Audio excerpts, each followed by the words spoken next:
तो दोस्तों आज हम डिस्कस करेंगे कि मोहम्मद बिन तुगलक विपरीत स्वभाव के सम्मिश्रण के व्यक्ति थे और वो कैसे थे और इसका रीजन क्या है।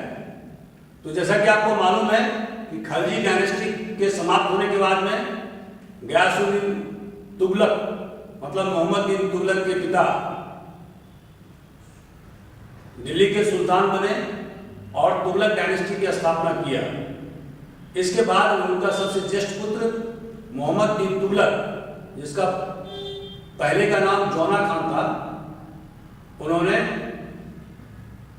दिल्ली के सल्तनत पर अपना आधिपत्य 1325 से शुरू किया और इनका शासनकाल 1325 से लेकर के 1351 तक चला। इसके बाद इनके भतीजे फिरोज तुगलक दिल्ली के सुल्तान हुए और उनके टेन्योर के समाप्त हो जाने के बाद धीरे धीरे तुगलक वंश समाप्त हो गया और खास करके तैमूर का आक्रमण भारत पर 1398 में हुआ था और जिसमें उस आक्रमण ने दिल्ली सल्तनत की रीढ़ तोड़ दी। तो इस तरह से हम शुरू करते हैं कि how Mohammad Tughlaq was a mixture of opposite, माने विपरीत स्वभाव के सम्मिश्रण कैसे थे। चलिए, पहला पॉइंट है एंटोगनाइज्ड उलेमा। सबसे पहले मोहम्मद तुगलक ये बात निर्धारित नहीं कर पाया कि क्या उसे उलेमा के साथ में रहना है या उसके विपरीत जाना है, जैसे अलाउद्दीन ने किया था। अलाउद्दीन जो उनके प्रेडिसेसर्स थे, अलाउद्दीन खिलजी, उन्होंने साफ कहा था कि उलेमा या दूसरे जो धार्मिक लोग हैं जैसे मुल्ला मौलवी, जिनका उस जमाने में वर्चस्व हुआ करता था, तो अलाउद्दीन खिलजी ने अपने किंगशिप की थ्योरी जो इजाद किया था उसमें उन्होंने स्पष्ट रूप से कहा कि इसमें किसी प्रकार के धार्मिक हस्तक्षेप बर्दाश्त नहीं किए जाएंगे, मुल्ला मौलवी के हस्तक्षेप बर्दाश्त नहीं किए जाएंगे और राज्य एवं जो धार्मिक कार्य है दोनों को उन्होंने अलग अलग किया। लेकिन जब मोहम्मद बिन तुगलक दिल्ली के सुल्तान हुए तो वो ये निर्धारित करने में असफल रहे कि हमें उलेमा के साथ जाना है या उनके साथ नहीं जाना है। तो सबसे पहले उन्होंने अलाउद्दीन खिलजी के किंगशिप को अपनाया और उन्होंने साफ कह दिया कि उलेमा का स्थान वैसा ही जैसे आम जनता का है और राजकाज में उलेमा का किसी प्रकार का कोई हस्तक्षेप नहीं होगा। उन्हें रिलीजियस ऑथोरिटीज जो उस जमाने में थे उनका कोई हस्तक्षेप नहीं होगा। मुल्ला मौलवियों को उन्होंने दरकिनार कर दिया। लेकिन जब मुल्ला मौलवियों और उलेमा ने विरोध प्रकट करना शुरू किया, हर बात में मोहम्मद बिन तुगलक के विरोध में खड़े होने लगे, तो उन्होंने एक चाल खेला और वो चाल क्या था कि सूफी संतों को अपने साथ मिलाना। लेकिन दुख की बात यह है कि सूफी संत भी उनके पक्ष में नहीं आए, उनसे कोई दान नहीं लिया, उनसे कोई गिफ्ट नहीं लिया, उनसे कोई कंसेशन या प्रिविलेज की मांग नहीं किया और इसका परिणाम यह हुआ कि उस जमाने के जो धार्मिक लोग थे वो चाहे वो सूफी हो, चाहे उलेमा हो या मुल्ला या मौलवी, सभी लोग मोहम्मद बिन तुगलक के खिलाफ हो गए। इतना ही नहीं, हिंदुओं के साथ पॉलिसी में शुरू में तो उन्होंने हिंदुओं के साथ ही बहुत ज्यादा क्रूर बर्ताव किया और एक इतिहासकार ने यह लिखा है कि उन्होंने कन्नौज के सारे जनता को, सारे हिंदुओं को मार डालने के लिए फरमान जारी किया था और बहुत सारे लोग मारे भी गए। लेकिन इतिहासकार सिवल लिखते हैं कि यह पहला मुस्लिम शासक था जो हिंदू के त्योहारों में शामिल होता था। उस जमाने में यह बहुत बड़ी बात थी। तो इस तरह से जो ढुलमुल जो इनका व्यक्तित्व रहा मोहम्मद बिन तुगलक का, जिसके कारण कि इसका असर सल्तनत पर पड़ा और सल्तनत से बहुत सारे जो धार्मिक कट्टरपंथी थे वो अलग थलग पड़ गए और वो लोगों को रिवोल्ट करने के लिए, विद्रोह करने के लिए उकसाते रहे। हम देखेंगे कि आगे इसका परिणाम क्या होता है। तो इस तरह से मोहम्मद तुगलक का ये जो किंगशिप थ्योरी था वो पूरी तरह से गलत साबित हुआ। ना तो वह अलाउद्दीन खिलजी की तरह स्ट्रिक्ट या सख्त प्रशासन की भूमिका में रह पाए और ना ही वो उलेमाओं को, सूफी संतों को, मुल्ला मौलवियों को अपने पक्ष में करने में सफल हो पाए और इसका अंजाम सल्तनत के राजनीतिक स्थिति, आर्थिक स्थिति पर जस्ट उल्टा पड़ा। और इससे सबसे बड़ी बात है कि जो सल्तनत के खिलाफ पब्लिक ओपिनियन विपरीत होने लगे और जो गुडविल था सुल्तान का या शासन का, प्रशासन का, वो धीरे धीरे मोहम्मद बिन तुगलक होता गया। दूसरा पॉइंट है ट्रांसफर।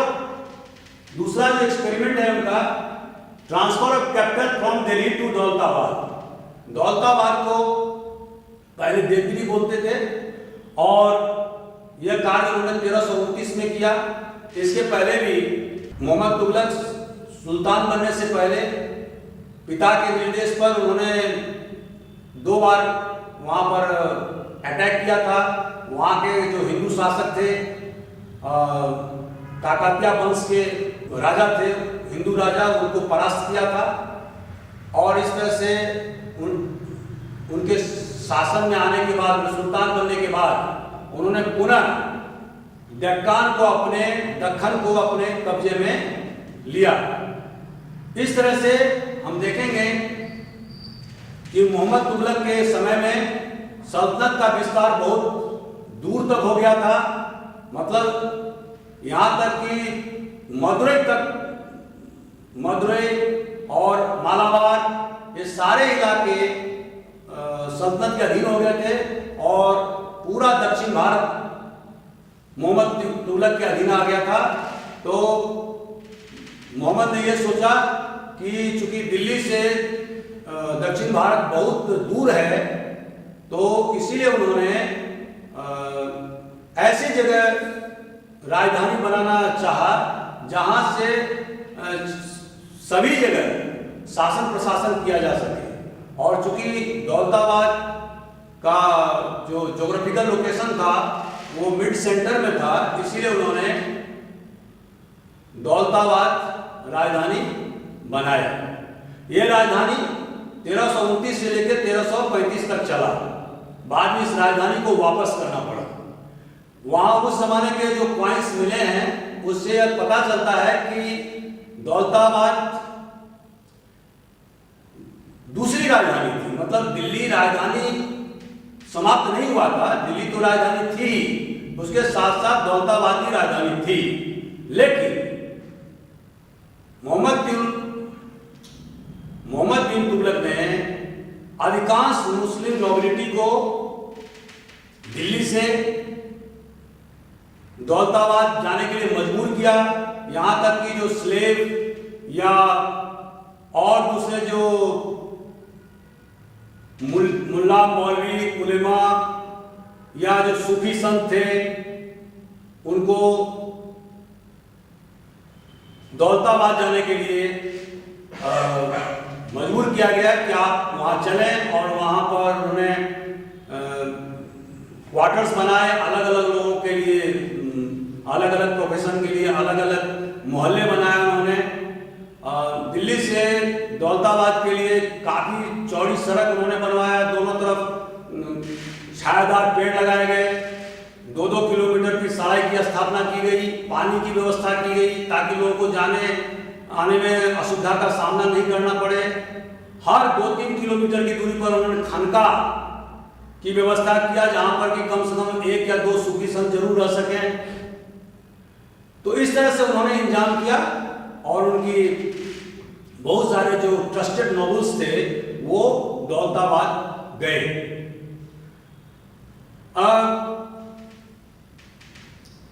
इब्न बतूता तो यहां तक कहता है कि दिल्ली खाली हो गया और जियाउद्दीन बारनी जो उनके समकालीन लेखक थे और पोर्टियर भी थे, उनका कहना है कि कुत्ते और बिल्ली को भी दिल्ली में नहीं छोड़ा गया। लेकिन ये एग्जैगरेशन है, अतिशयोक्ति है। जो उस जमाने में जो दिल्ली से जो क्वाइंस मिले हैं उससे स्पष्ट पता चलता है कि दिल्ली में जरूर डेवलपमेंट रुक गया था, दिल्ली की प्रॉस्पेरिटी थोड़ी कम हो गई थी, लेकिन सबसे ज्यादा नुकसान मुस्लिम नोबिलिटी को हुआ, लेकिन हिंदू नोबिलिटी पर उसका ज्यादा असर नहीं पड़ा। दूसरी बात यह कि दक्षिण भारत में मुस्लिमों के जाने से वहां पर एक नई चीज हुई और वो था उर्दू की उत्पत्ति और उसका विकास। दक्षिण भारत से ही, दक्कन से ही उर्दू का डेवलपमेंट और उसका विकास हुआ।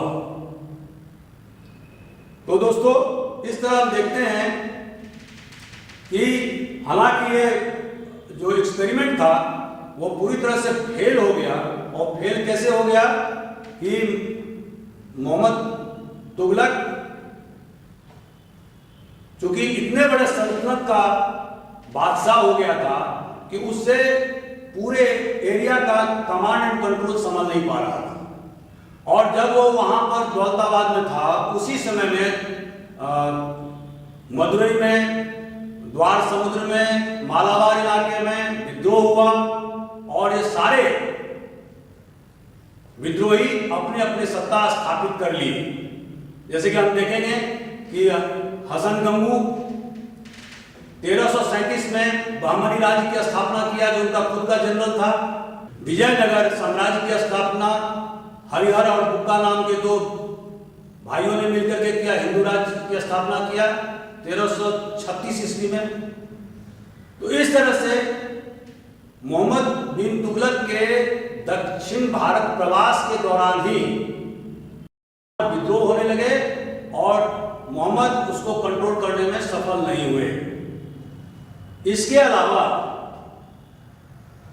मोहम्मद बिन तुगलक के दक्षिण भारत में 4-5 साल माने 1329 से लेकर 1335 ईस्वी तक होने के कारण उत्तर भारत का जो प्रशासन बन था वो छिन्न भिन्न होने लगा। बंगाल में विद्रोह हो गया, राजपुताना में हमीरदेव ने अलग स्वतंत्र सत्ता स्थापित किया। तो इस तरह से मोहम्मद बिन तुगलक एक विद्रोह को दबाने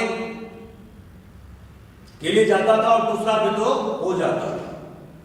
चूंकि मोहम्मद तुगलक का जो चरित्र था वो फिकिर माइंडेड था, मतलब एक चीज पर वो स्टिक नहीं रह सकता था और जब वो काम पूरा नहीं होता था तो दूसरे काम पर कूद जाता था। तो इसका परिणाम यह हुआ कि धीरे धीरे उसकी सत्ता उसके हाथ से फिसलती गई। तो इस तरह से हम देखते हैं कि ट्रांसफर ऑफ कैपिटल जो उन्होंने किया था, जो राजधानी में चेंज किया था, वो सफल नहीं हुआ, क्योंकि जो मुस्लिम नोबिलिटी थे, जो कुलीन वंश के लोग थे या धार्मिक लोग थे या आम जनता, वो सब इसके विरोध में थे और शुरू से ही विरोध में थे। इसका परिणाम हुआ कि बहुत सारे लोग, चूंकि दिल्ली से दौलताबाद की दूरी 1000 किलोमीटर से ज्यादा है, तो इस दौरान लोग थकान से, बीमारी से बहुत सारे लोग मारे गए। दूसरी बात यह हुई कि इसका जो पॉजिटिव इफेक्ट पड़ा और वो ये था कि दक्षिण में मुस्लिमों का धीरे धीरे वर्चस्व कायम होता गया।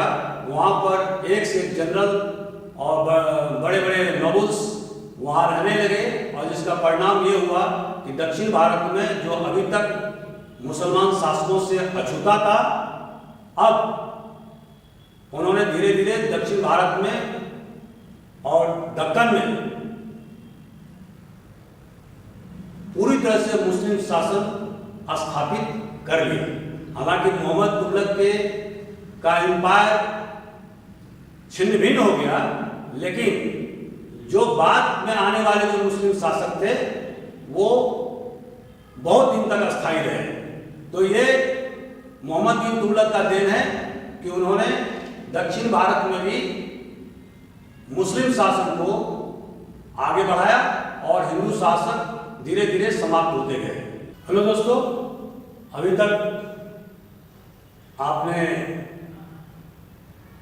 मोहम्मद बिन तुगलक के 2 एक्सपेरिमेंट के बारे में सुना। अब हम आते हैं तीसरे एक्सपेरिमेंट पर, और वो तीसरा एक्सपेरिमेंट क्या था? Introduction of token currency. Mohammad bin Tughlaq ने टोकन करेंसी की शुरुआत किया, और इसका मतलब होता है कि उन्होंने तांबा और पीतल के करेंसी की शुरुआत की और उसका फेस वैल्यू गोल्ड कॉइन्स और सिल्वर कॉइन्स के बराबर रखा। ऐसा उन्होंने क्यों किया, इसके बारे में इतिहासकार के अनेक मत हैं। जियाउद्दीन बारनी का यह कहना है कि मोहम्मद तुगलक समुचे विश्व को कब्जा करना चाहता था और इसलिए एक बहुत बड़ा आर्मी खड़ा करना चाहता था, जिसके लिए रुपये की जरूरत थी, और इसके लिए उन्होंने टोकन करेंसी का प्रयोग पूरे सल्तनत में शुरू किया। दूसरे इतिहासकारों का यह कहना है कि टोकन करेंसी का इजाद उन्हें इसलिए करना पड़ा कि उन्होंने गिफ्ट में और बड़े बड़े नोबिलिटी को दान देने में बहुत पैसा लुटाया, और इसके कारण सल्तनत का खजाना खाली हो गया था, जिसकी भरपाई करने के लिए उन्होंने टोकन करेंसी इजाद किया था। लेकिन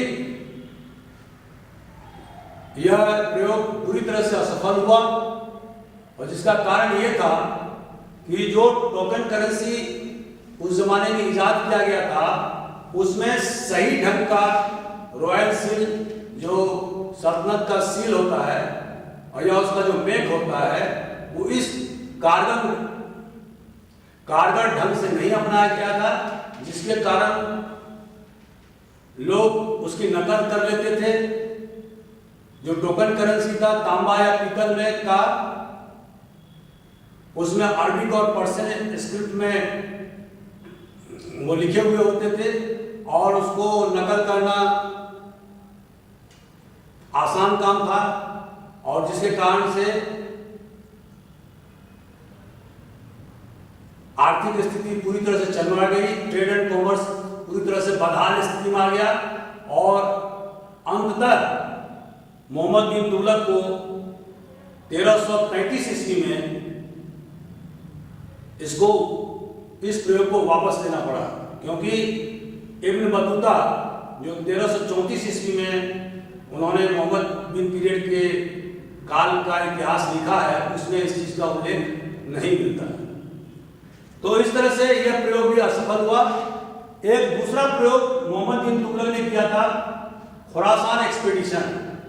ये खुरासान जो इलाका है वो अफगानिस्तान के आगे और कांधार के आगे है।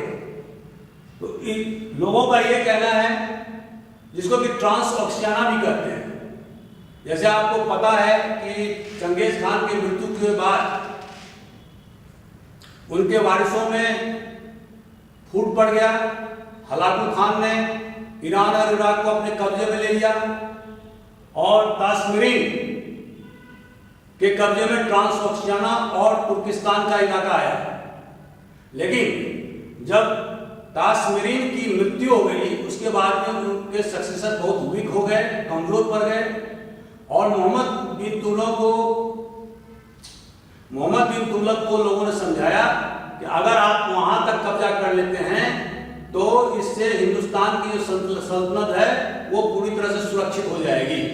और इसके लिए उन्होंने 3,70,000 फोर्स घुड़सवारी का इंतजाम किया। सभी फोर्स को, सभी सोल्जर्स को 1 साल का एडवांस में पेमेंट किया गया। ये जो खर्च इतना हुआ, उसके लिए राज्य के ट्रेजरी से उन्होंने पैसे भुगतान किए, और कुछ जो वहाँ के असंतुष्ट जो नोबिलिटी थे उनको अपने सल्तनत में दिल्ली में बुला करके उनसे भी सहयोग मांगा। उनको भी तरह तरह के दान और उपहार दिए और इस तरह से 3,75,000 की सेना उन्होंने इकट्ठा किया।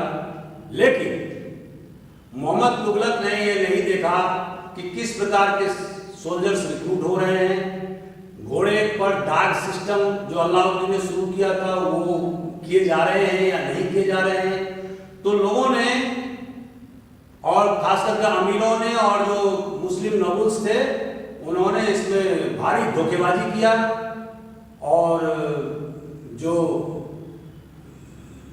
कमजोर नस्ल के घोड़े भी ले लिए गए, उसके एवज में उसका भुगतान भी ले लिया गया और इस तरह से राज्य के खजाने पर, मतलब सल्तनत के खजाने पर इसका बहुत बुरा असर पड़ा। स्थिति यहाँ तक हो गई कि मोहम्मद तुगलक को 1 साल के बाद ही इस एक्सपेरिमेंट को छोड़ देना पड़ा और सारे जो उन्होंने फोर्स इकट्ठा किए थे उसको डिसबैंड करना पड़ा, डिजॉल्व कर देना पड़ा। तो इस तरह से ये जो पीरियड था 1327 और 1328 ईस्वी के बीच का पीरियड, इस अनावश्यक प्रयोग के कारण सल्तनत का खजाना पूरी तरह से खाली हो गया, बर्बाद हो गया और लोग धोखेबाजी करके सल्तनत के रुपए हड़प लिए। दोस्तों, इसी तरह से मोहम्मद तुगलक ने कराजी एक्सपीडिशन अभियान शुरू किया था। ये कराजी जो है अभी कुल्लू मनाली और कांगड़ा हिल का एरिया जो आजकल हिमाचल प्रदेश में आता है, ये एरिया पड़ता है। कुछ इतिहासकारों का मत है कि मोहम्मद तुगलक इस माध्यम से, इस एरिया से होते हुए हिमालय को क्रॉस करते हुए चाइना पर आक्रमण करना चाहता था, तिब्बत पर आक्रमण करना चाहता था। लेकिन कुछ इतिहासकारों का यह भी कहना है कि कराजी एक्सपीडिशन इसलिए किया गया था क्योंकि वहां पर हिंदू शासक था और पृथ्वी देव सेकंड का शासन था, कटोच वंश का शासन था। तो यहां पर उन्होंने 10,000 सेना भेजा। चूंकि इनके सेना को, सल्तनत के सेना को पहाड़ी एरिया में युद्ध करने का कोई अनुभव प्राप्त नहीं था, इसलिए इनकी सेना बुरी तरह से पराजित हुआ और 10,000 सेना पूरी तरह से समाप्त हो गया।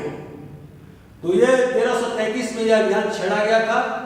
इसका मकसद क्या था, क्यों मोहम्मद तुगलक ने ऐसा रिस्क लिया था, इसके बारे में किसी भी इतिहासकार में एक मत का अभाव है।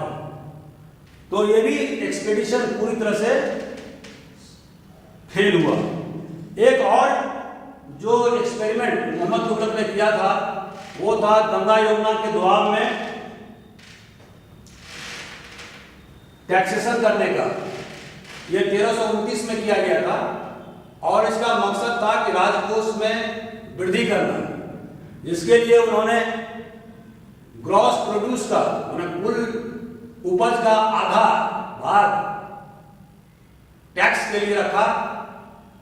लेकिन मोहम्मद तुगलक के अथक प्रयास करने के बावजूद भी, जैसे उन्होंने ये प्रयास किए थे कि एक अलग से एग्रीकल्चर डिपार्टमेंट शुरू किया था, जो क्रॉप्स का रोटेशन है वो उन्होंने शुरू करवाया था, इरिगेशन सिस्टम में सिंचाई की व्यवस्था करवाई थी। तो ये सारे जो विकास के कार्य थे, एग्रीकल्चर को में सुधार की जो जरूरत थी उसको उन्होंने पूरा किया। लेकिन चूंकि टैक्स की जो मात्रा थी वो बहुत ज्यादा थी, मतलब लगभग आधा।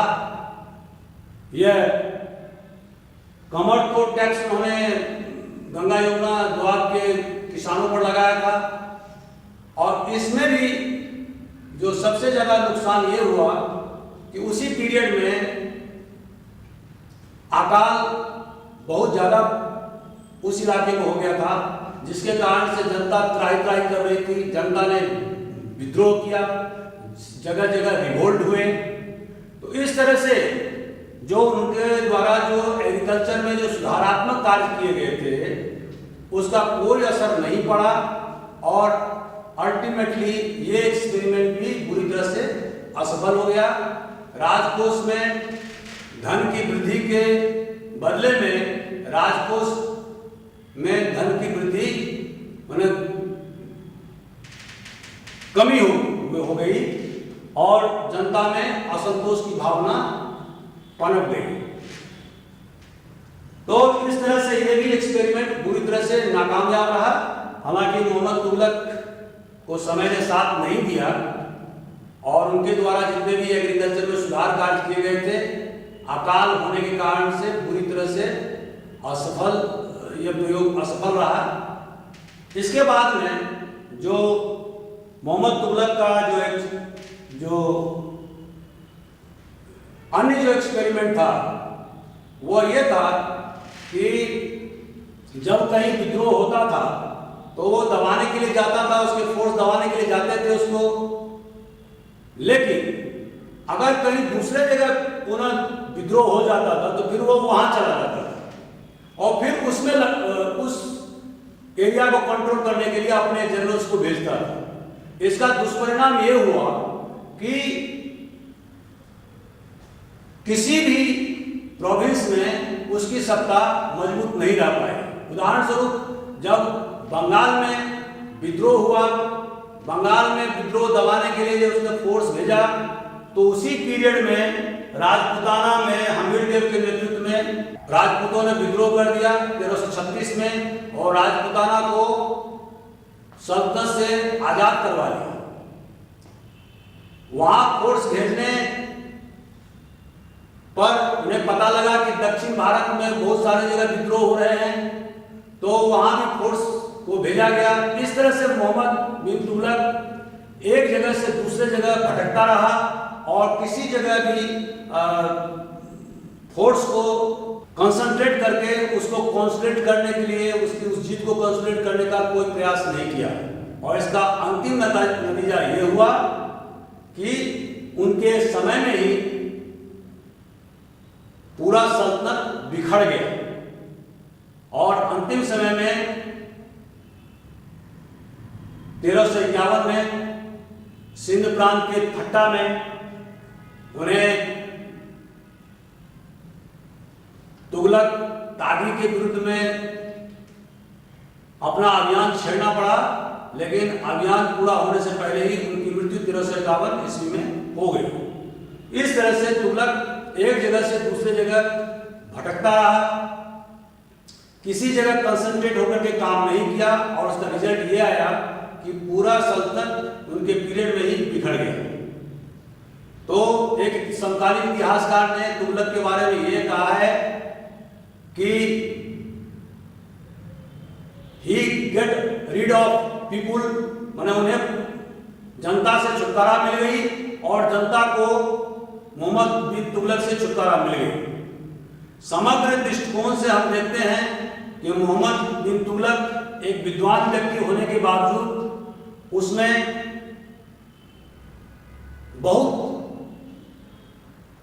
उसमें काम करने की बहुत जल्दबाजी होती थी। वो किसी भी काम करने से पहले सोचता विचारता नहीं था, एकाएक कूद पड़ता था, अपने नोबल से, अपने दरबारियों से, अपने सलाहकारों से सलाह नहीं लेता था और एकाएक किसी भी अभियान में जुट जाता था, जिसके परिणाम स्वरूप उनका नियंत्रण अपने समय में ही धीरे धीरे समाप्त होने लगा और सल्तनत का पतन शुरू हो गया। तो दोस्तों, इस तरह से हम देखते हैं कि मोहम्मद तुगलक एक विरोधाभासी स्वभाव के व्यक्ति थे और उनमें पॉजिटिविटी भी थी, निगेटिविटी भी थी, दोनों का सम्मिश्रण था। अच्छा काम करने का उद्देश्य होता था, लेकिन उसका जस्ट उल्टा हो जाता था। नेचर में भी हमने देखा है कि कभी कभी इतना ज्यादा उनके द्वारा पनिशमेंट दे दिया जाता था किसी भी दंड स्वरूप, जिसकी उतनी आवश्यकता होती नहीं थी। तो ये उनके बारे में कहा जाता था कि he lack the sense of proportion. किस काम के लिए कितना ज्यादा उस पर महत्व देना चाहिए, किस दंड के लिए कितना ज्यादा, किस अपराध के लिए कितना दंड दिया जाना चाहिए, ये उनके समझ में नहीं आता था।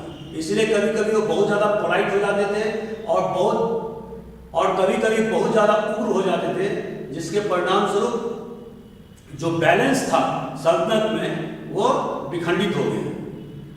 तो मैं उम्मीद करता हूँ कि यह वीडियो आपको अच्छा लगा होगा। अगर आपको अच्छा लगे तो आप इसको लाइक करिए, सब्सक्राइब करिए और हमें भी अपना सलाह भेजिए।